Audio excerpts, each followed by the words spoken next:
going to start by giving two quotes because the first quote is, "Fear is the most debilitating emotion of all." We all know that cancer and fear go hand in hand like a buy one, get one free that nobody would ever pick. I also want to give another quote on fear, and it's a proverb, a Japanese proverb, and it says, "Fear can only go as deep as the mind allows," and I'm going to say that that's closer to what I believe. My name is Shawn Russell. As Shawn said, I'm a stage 4 prostate cancer survivor.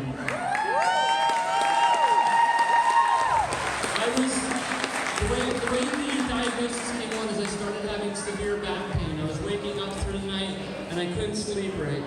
I was only 43 and I thought the back pain was associated with some stress because my wife's father was passing. We loved him very dearly and I thought it was all associated with that. After his funeral, however, I went to the doctor and they said, "Hey, you need to get a CT scan." I went to go get the CT scan about a week later, and believe it or not, I didn't have any pain. I almost left that particular appointment. My wife called me and I said, "Hey, I don't want to stay here. I'm going to pay $1,600 to find out I have a pulled muscle." She said, "Don't you dare leave. You stay there and get it done." So I stayed. I actually got one other phone call while I was there with my mom. My mom called me and she said, "I was praying for you, and I felt like God told me to tell you this is not unto death." And at that moment, I was like, "Okay, Mom, I love you. I'll talk to you later." And I was thinking, wow, that's kind of over the top. How often do you die from a pulled muscle? But it turned out that when I went to the family doctor to review the CT scans that day, that I in fact had stage 4 prostate cancer. The cancer had spread to my spine, my hip, my shoulder, and my rib. So we went to see an oncologist. The first oncologist we saw was very discouraging in both his demeanor and his prognosis. He pulled out a whiteboard and he wrote down what drugs he would recommend for me, how long they would work, and then that I would die. I said, "Is there anything I can do? Can I radically change my diet? Can I exercise more?" He said, "At this point it doesn't matter, do whatever you want." Stephanie, I went home that night and we said, "You know what, that's not good enough for us. We're gonna find another doctor." So I went to work the next day, and I have a nurse advocate through my health insurance where I work, and I called her and she said, "This is not normal for a 43-year-old to have advanced prostate cancer. You need to go to a center of excellence like Johns Hopkins, Sloan Kettering, some place like that." So she asked for permission to have copies of my scans, and I said, "Sure," and she gave them to a friend of hers at Hopkins who's a multifaceted coordinator. She walked them over to one of the top urologists in the entire world, and he said, "Yes, we need to get this guy in here." So that was the first miracle that happened in my life, and when I got to Hopkins, they confirmed, they did the biopsies. It was a Gleason score 9. It was confirmed to be in all my bones and lymph nodes and everything. And I also had a defective BRCA2 gene as a bonus, so nothing anybody would consider good news. However, I did get my first glimmer of hope there. When I was told who my oncologist was going to be and who they assigned to me, his name gave me a lot of courage. His first name, Emmanuel. For those of you who don't know what that name means, it means God with us, and it really gave me a lot of courage. I will take a moment right there. I'm going to tell you that during my journey, I pressed deeply into my faith and into my faith community, and I'm going to say this boldly before you that I do believe that Jesus can and does heal.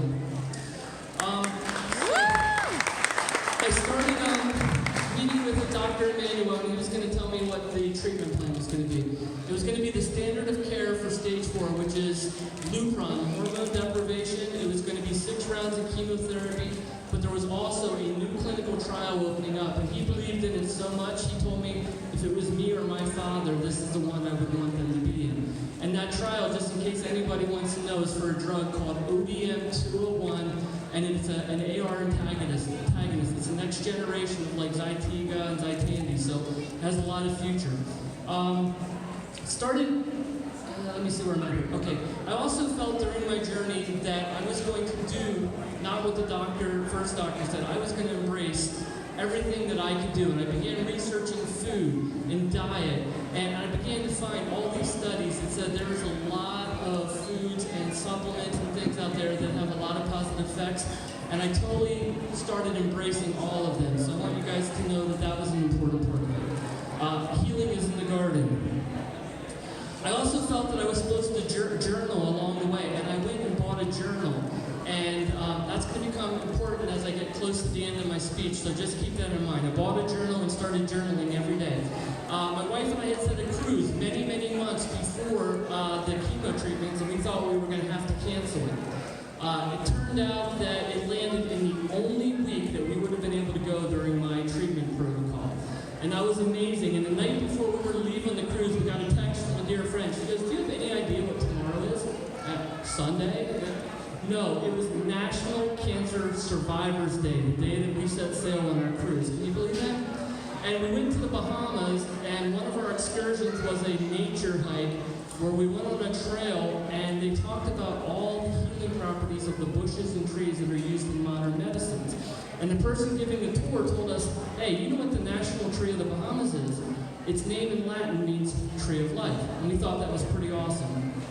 We started going to the chemo treatments, and we decided that it's a really dark place. If you've ever been to an oncology waiting room, there's tons of people in a lot of pain, a lot of suffering, a lot of fear, and we wish we could go over and hug them and encourage them, and that's not really socially acceptable in too many people's space. So what we started doing is we started buying t-shirts that had positive messages like, hope and believe and you can do this, and we started wearing stuff like that.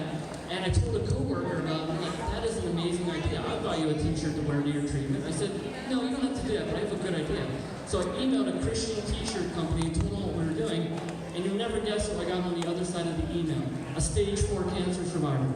She loved the idea, and so they sent us t-shirts, and we started wearing them to all the visits.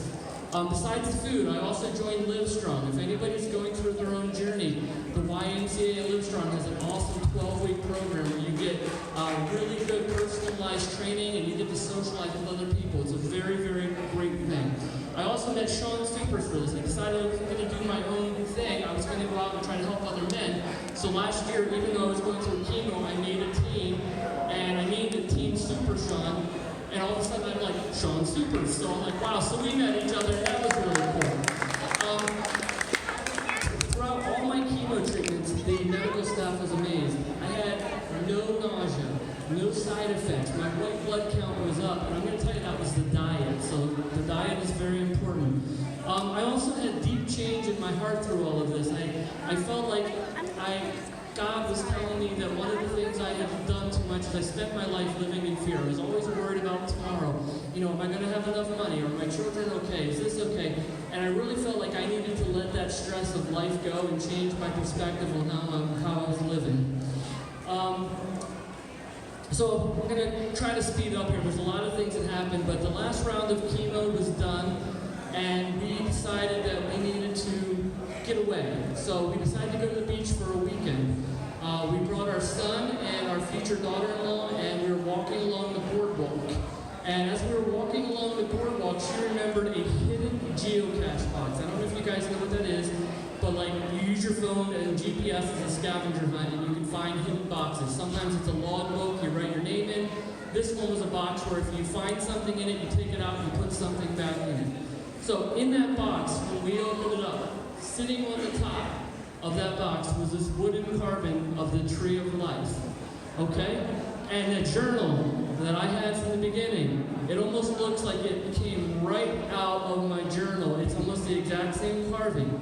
And to take that a step further, this one has a trackable tag.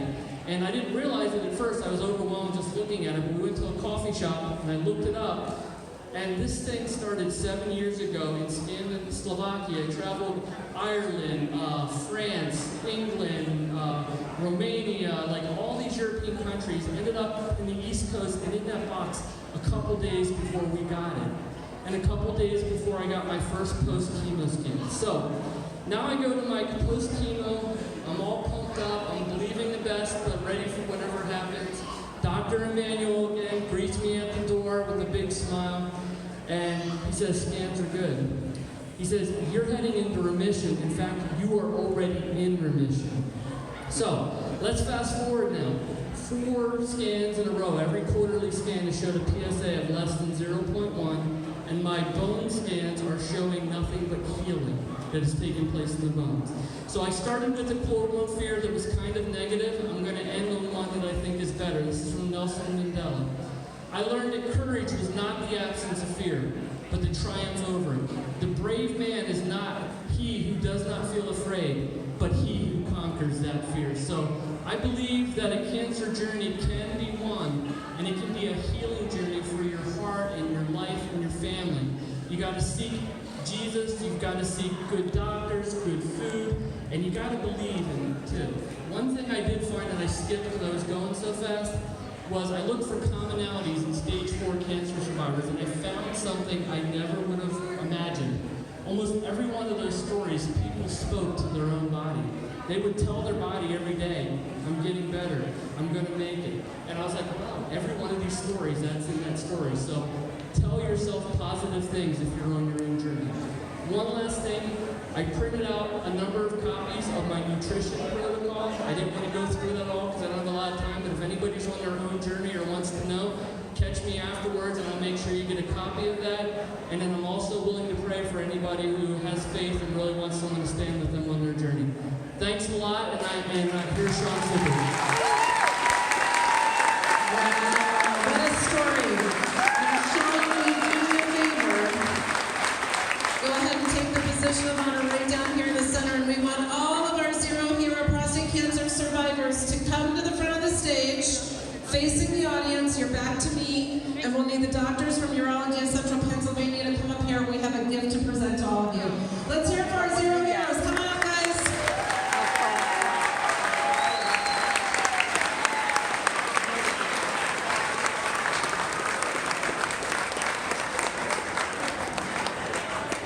Let's keep it